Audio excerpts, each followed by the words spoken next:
ज्ञान अध्याय प्रकाश का सारांश। धर्मदास जी को प्रथम नाम दीक्षा देना। ज्ञान प्रकाश पेज नंबर 30। धर्मदास वचन। हे साहब तब पग सिर धरहूं, तुमरे कछु दुविधा नहीं करहूं। हे परमात्मा, मैं आपके चरणों में अपना शीश अर्पित करता हूं और अब मैं बीच में कुछ नहीं बोलूंगा। मैं आपके लिए कोई दुविधा उत्पन्न नहीं करूंगा। जो जो आप मुझे कहोगे मैं आपकी सारी बातें सुनूंगा। अब मोहि चीन परी अंबाजी। हे गुरुदेव, अब मुझे इस काल के जाल की सारी घटना समझ में आ गई है आपके ज्ञान से। तुम ते भयु मोर मन राजी। अब आपसे मेरा मन बड़ा हर्षित हो रहा है, मेरा मन आप में रम रहा है। मोरे हृदय प्रीति अस आई, तुमरे होइए जीव मुक्ताई। तुम ही सत्य कबीर हो स्वामी। धर्मदास जी कह रहे हैं कि हे जिंदा बाबा, मुझे तो आप ही सत्य कबीर लग रहे हो। कृपया कर हूं तुम अंतर्यामी। हे अंतर्यामी भगवान, आप मुझ पर उपदेश की कृपा करें। हे प्रभु देहू परवाना मोही, मुझे नाम दीक्षा दीजिए प्रभु। यम तृण तोरी भजो में तो ही, ताकि आपकी भक्ति से मैं काल के जाल को तोड़ सकूं। मोरे नहीं अवर सो कामा, मेरा और कोई दूसरा काम नहीं है। निस दिन सुमरो सतगुरु नामा, दिन रात मैं तो आप ही का नाम सुमरण करूंगा। पीतर पाथर देव बहाई, मैंने सारे वो पत्थरों के देवता जो है मैं उनको बहा दूंगा पानी में, घर से बाहर कर दूंगा। सदगुरु भक्ति करूं चितलाई, और आप जो मेरे सदगुरु बनेंगे, जो मुझे उपदेश देंगे, मैं मन लगाकर आपकी भक्ति करूंगा। अर्पो शीस सर्वस सब तो ही, मैं अपना शीस, अपना धन तन मन सब कुछ आपको समर्पित करता हूं। हे प्रभु यमते छोड़ाओ मोही। हे भगवान, मुझे तो काल के जाल से छुड़वा दीजिए।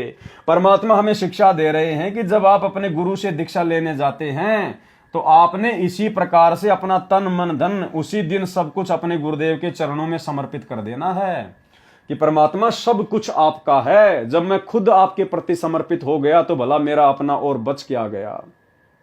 तो इस प्रकार से जब हम गुरु के प्रति समर्पित होकर दीक्षा लेते हैं तब सतगुरु अपनी दया बख्शते हैं। अर्पो शीस सर्वस्व सब तो ही, हे प्रभु यमते छुड़ाऊ मोही। संत है सेवा प्रीति सो कर हो, वचन सिखापन निश्चय धरि हो। जो तुम कहो करब हम सोई, जो तुम कहोगे हम वही करेंगे। हे प्रभु द्वितीया कबू न होई, इसके अलावा मैं मनमुखी रूप से कोई अन्य काम नहीं करूंगा, आपकी आज्ञा में रहकर सब कुछ करूंगा।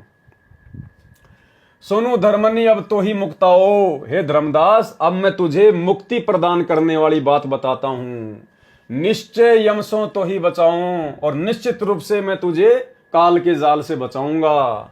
देई परवाना हंस उबारो, जन्म मरण दुख दारुण टारो। नाम दीक्षा देकर अब आत्मा का उद्धार करूंगा, जन्म मरण का दुख मिटाऊंगा। ले परवाना जो करे प्रतीति, जो मेरे से नाम दीक्षा लेकर जो मुझ में प्रेम करेगा, जो भक्ति में रमा रहेगा, जिंदा कहे चले यम जीती, कि वो आत्मा फिर काल को जीत जाती है। अब मोहि आज्ञा देव धर्मदासा। जिंदा महात्मा रूप में परमात्मा ने कहा कि धर्मदास जी, अब आप मुझे आज्ञा दीजिए। हम गवनई सतगुरु के पासा, अब मैं अपने सतगुरु जी के पास में जाऊंगा। सतगुरु संग आवे तब पाही, फिर से मैं अपने सतगुरु के साथ में आऊंगा। तब परवाना तो ही मिलाई, तब तुझे नाम दीक्षा मिलेगी। धर्मदास वचन। हे प्रभु अब तो ही जाने न देऊं। हे परमात्मा, हे मेरे स्वामी, हे प्रभु, अब मैं आपको जाने नहीं दूंगा। नहीं आओ तो मैं पछताऊं, अगर आप चले गए फिर नहीं आए तो मैं तो बड़ा पछताऊंगा, बड़ा चिंतित हो जाऊंगा। पछताई पछताई बहुत दुख हो, मैंने तो बहुत दुख उठा लिया आपसे दूर होकर। नहीं आऊं तो प्राण गऊं, यदि आप नहीं आए दोबारा तो मैं अपने प्राण त्याग दूंगा। हाथ के रतन खोई कोई डारे, हाथ में आया हुआ रतन भला कौन खोना चाहेगा। सो मूर्ख निज काज बिगाड़े, जो अपना खुद का काम ही बिगाड़ दे। फिर ये जो लाइनें हैं इनका अर्थ आगे लिखा हुआ है यहाँ पे। ये कबीर सागर के अध्याय ज्ञान प्रकाश के पेज नंबर 31 से 35 में भले ही मिलावट है, परंतु अन्य प्रश्नों पर सच्चाई भी कमाल की है। जो आरती चौका की सामग्री है वह मिलावटी है, कुछ शब्दों का भी फेरबदल किया हुआ है। आप जी को सत्य ज्ञान इसी विषय में इसी पुस्तक के पेज नंबर 26 से 65 तक पढ़ने को मिलेगा, जिसका शीर्षक है किस किस को मिला परमात्मा। कबीर सागर के ये पेज नंबर पाठकों को विश्वास दिलाने के लिए बताए हैं, ताकि आप कबीर सागर में देखकर मुझ दास लेखक अर्थात सतगुरु रामपाल जी परमेश्वर जी द्वारा बताए ज्ञान को सत्य माने, विचार करें। ज्ञान प्रकाश में धर्मदास जी का प्रकरण पेज नंबर 35 के पश्चात पेज नंबर 50 से जुड़ता है। पृष्ठ 36 से 49 तक सर्वानंद का प्रकरण गलत लिखा है। उस समय तक तो सर्वानंद से परमात्मा कबीर जी मिले भी नहीं थे। विचार, कबीर सागर के अध्याय ज्ञान प्रकाश पेज नंबर 31 से 35 तथा 50 से 51 पर परमेश्वर कबीर जी ने धर्मदास जी की परीक्षा लेने के उद्देश्य से कहा कि मैं तेरे को गुरुपद प्रदान करूंगा, आप उसको दीक्षा देना जो आपको 1.25 लाख रुपए गुरु दक्षिणा के चढ़ाए। परमेश्वर कबीर जी को पता था कि धर्मदास व्यापारी व्यक्ति है, कहीं नाम दीक्षा को व्यापार न बना ले। परंतु धर्मदास जी विवेकशील थे, भगवान प्राप्त करने के लिए समर्पित थे। धर्मदास जी ने कहा कि प्रभु, जिसके पास 1.25 लाख रुपए वर्तमान के 1.25 करोड़ रुपए नहीं होंगे, वह तो काल का ही आहार रहेगा, अर्थात उसकी मुक्ति नहीं हो सकेगी। हे परमेश्वर, कुछ थोड़े करो। करते कराते अंत में मुफ्त दीक्षा देने का वचन ले लिया। फिर जिसकी जैसी श्रद्धा हो वैसा दान अवश्य करे। इस प्रकरण में पेज नंबर 51 से 53 पर कबीर पंथियों ने कुछ अपने मतलब की वाणी बनाकर लिखी है, जो कहा है कि 1.25 सेर मिठाई आदि आदि, ये भावार्थ पेज नंबर 51 व 53 का है। यानी बहुत सारी मिलावट कबीर पंथियों ने अपने हिसाब से इन वाणियों के अर्थ को ना समझकर कबीर सागर में कर डाली, जिसके विषय में परमात्मा हमें बता रहे हैं। भावार्थ है, ये फोटोकॉपी कबीर सागर के अध्याय ज्ञान प्रकाश के पेज नंबर 53 और 54 की है। ये वाली पेज नंबर 53-54 दोनों का भावार्थ इस प्रकार है। परमेश्वर कबीर जी धर्मदास जी को पहले कई बार अन्य रूप में मिले थे। धर्मदास जी की अरुचि देखकर अंतर्ध्यान हो जाते थे। बीच में धर्मदास जी को अन्य रूप में मिले थे तथा धर्मदास जी ने कहा था कि मुझे एक संत मिले थे, वे भी आप वाला ज्ञानी सुनाते थे। उन्होंने मेरे को बहुत सुख दिया। जब आप मुझे छोड़कर चले जाते थे, मैं रोता रहता था। उस संत ने मुझे सांत्वना दी तथा अमर पुरुष तथा अमर लोक की कथा सुनाई। तब परमेश्वर जी ने कहा कि हे धर्मदास, हम दोनों ही उस काशी वाले कबीर जुलाई के सेवक हैं। यहां भी परमात्मा ने फिर अपने आप को छुपाया। हम एक ही गुरु के शिष्य हैं, इसलिए हम वही ज्ञान प्रचार करते हैं जो हमारे गुरु कबीर जी ने हमें बताया है। आपने बताया कि आप तथा वह एक गुरु के शिष्य हैं। आपका ऐसा ज्ञान है तो आप जी के गुरु जी का ज्ञान कितना उत्तम होगा। मैं आपके सतगुरु के दर्शन करना चाहता हूं। परमेश्वर कबीर जी ने पेज नंबर 54 पर यह भी बताया है कि शिष्य की आस्था गुरु के प्रति कैसी होनी चाहिए।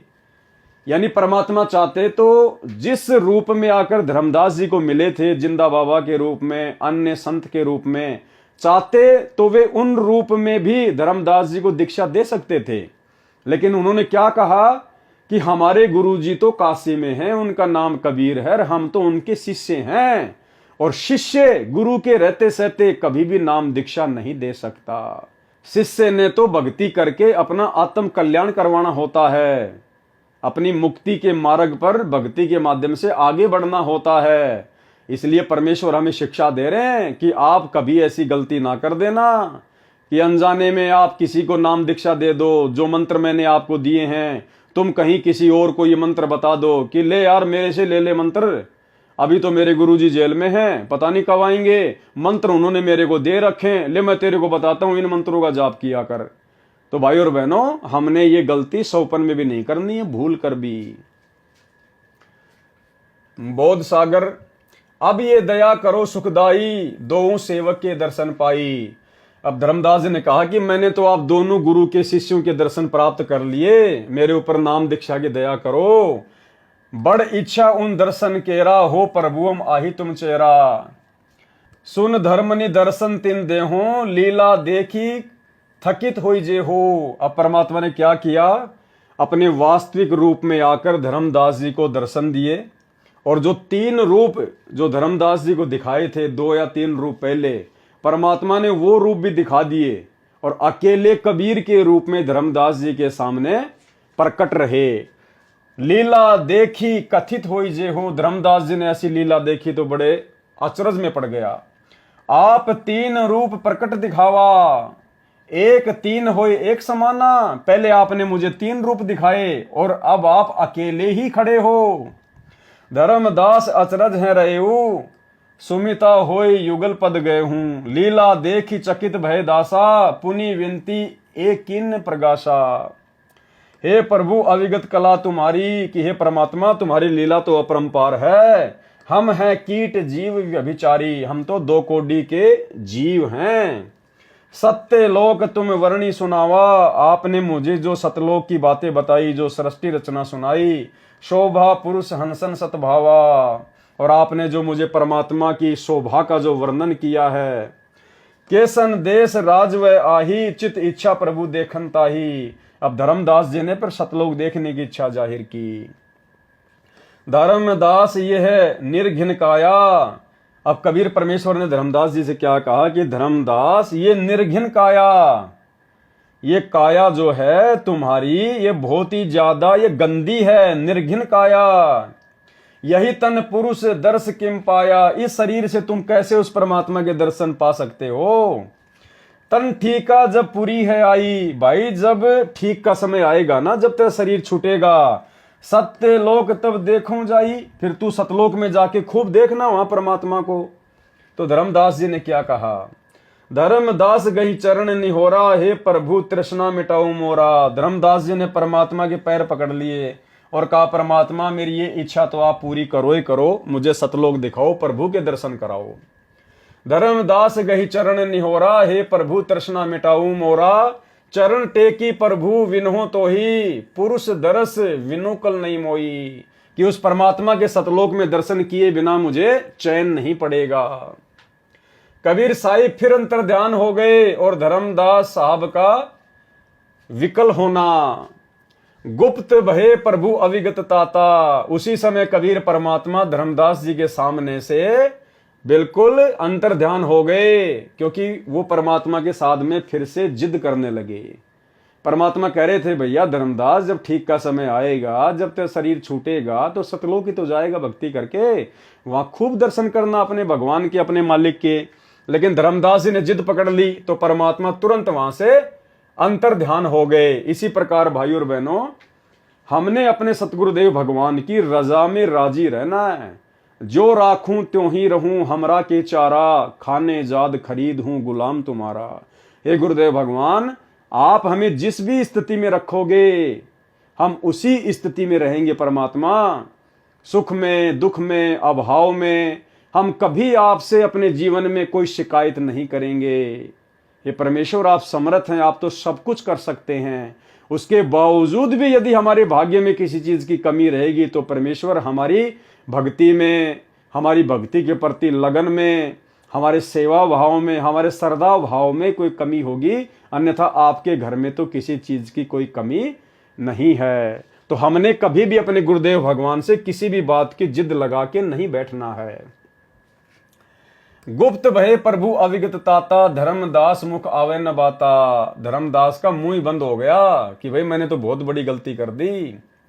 मैं मतिहीन कुमति मुंह लागा, मैं बुद्धिहीन, मैं आपके मुंह लग गया जबरदस्ती परमात्मा। मैंने जिद पकड़ ली। मोही समको जग आई अभागा, मेरे समान दूसरा अभागा दुनिया में कौन होगा। भगवान बार बार मिलता है, बार बार मेरे से दूर हो जाता है। मैं मूर्ख प्रतीति न कीन्या, हे परमात्मा मैं मूर्ख, मैं आपको जान नहीं पाया। अस साहिब कह मैं नहीं चीन्या, सामने भगवान खड़े थे और मैं उनको पहचान नहीं पाया। अब कोने विधि दर्शन पाऊं, अब किस विधि से दोबारा से मैं आपके दर्शन पाऊंगा परमात्मा। दर्शन बिनु मैं प्राण गंवाऊं, हे परमेश्वर आपके दर्शनों के बिना तो मैं अपने प्राण ही गवा दूंगा। चरणोदक बिनु करो न ग्रासा, जब तक आपके चरण धो के अमृत जल ना पी लूं तब तक मैं एक ग्रास भी रोटी का नहीं खाऊंगा। चरणोदक बिनु करो न ग्रासा, तजो शरीर कह धर्मदासा। और धर्मदास जी ने निश्चय कर लिया कि अपना शरीर त्याग दूंगा लेकिन अन्न नहीं खाऊंगा। दिवस 7 लगी अन्न खावा, 7 दिन तक धर्मदास जी निराहार रहे, कोई भोजन पानी नहीं किया, भजन अखंड नाम लोलावा और परमात्मा को ही याद करने में लगे रहे। भावार्थ, ये फोटोकॉपी कबीर सागर के अध्याय ज्ञान प्रकाश के पेज नंबर 55 की है। प्रभु कबीर जी धर्मदास जी के समक्ष 3 रूप में प्रकट हुए तथा कहा कि ये तीनों रूप मेरे ही हैं। काशी वाले कबीर के रूप में दोनों समा गए, एक कबीर रूप बन गए। धर्मदास जी ने परमेश्वर कबीर जी से सतलोक तथा परमात्मा को देखने की विनय की तो परमेश्वर कबीर जी ने कहा कि यह मानव शरीर विकारों से भरा है, निर्घिन काया है, इसमें कैसे परमात्मा देखा जा सकता है। आप दीक्षा लो, भक्ति करो, जब शरीर समाप्त होने का ठीक का समय आएगा तब सतलोक में परमात्मा को जाकर देखना। धर्मदास जी अधिक हट करने लगा तो परमात्मा अंतर ध्यान हो गए। धर्मदास जी ने 7 दिन तक अन्न नहीं खाया तथा प्रथम मंत्र का निरंतर जाप किया। भाइयों और बहनों, यदि सतगुरु रामपाल जी भगवान इतने सरल रूप में यदि इन वाणियों का अनुवाद अपने कर कमलों से करके यहां ना लिखते तो दास आपको इनमें से एक भी चीज नहीं बता सकता, एक भी समझ में आएंगे नहीं। अरे परमेश्वर की रचना है, परमेश्वर ने लिखवाया है, क्या सोच के लिखवाया है, क्या क्या प्रसंग है, उसके पीछे का क्या रहस्य है, क्या कहानी है, आप और हम नहीं जान सकते। परमात्मा ने क्या बताया एक सत्संग में कि जिस व्यक्ति ने कभी जिंदगी में रामायण पढ़ी ना हो, जिसको पता ही नहीं राम कौन है, रावण कौन है, और उस व्यक्ति को यदि आप रामायण की चौपाई सुनाओगे तो वो व्यक्ति कुछ भी नहीं समझ पाएगा। और जिस व्यक्ति ने कई बार रामायण की कहानी सुन रखी है, कई बार उसने रामायण को पढ़ा है, अच्छे से रामलीला देख रखी है, और यदि फिर कोई रामायण की कथा सुना दी जाए, कोई चौपाई यदि उसको बता दी जाए तो पूरी रामायण उसके दिमाग में घूम जाएगी। तो इसी प्रकार भाइयों और बहनों, ये पूरी जो सृष्टि है इसकी रचना स्वयं सतगुरु रामपाल जी परमात्मा ने की है। तो परमेश्वर के अलावा कोड वर्ड में इन वाणियों को, पीछे की कहानी को, इन कथाओं के रहस्य को, इन वाणियों के मर्म को इनके अलावा कोई नहीं जान सकता। तो जितना परमेश्वर जी ने अनुवाद किया हुआ है उसी आधार से दास आपको इन वाणियों का अर्थ करके बता रहा है। और हमें तो पढ़ने मात्र से ही इतना पुण्य मिल जाएगा, इतना पुण्य मिल जाएगा जितना कि हम रामायण को 100 साल पढ़ें तो भी नहीं मिलने वाला।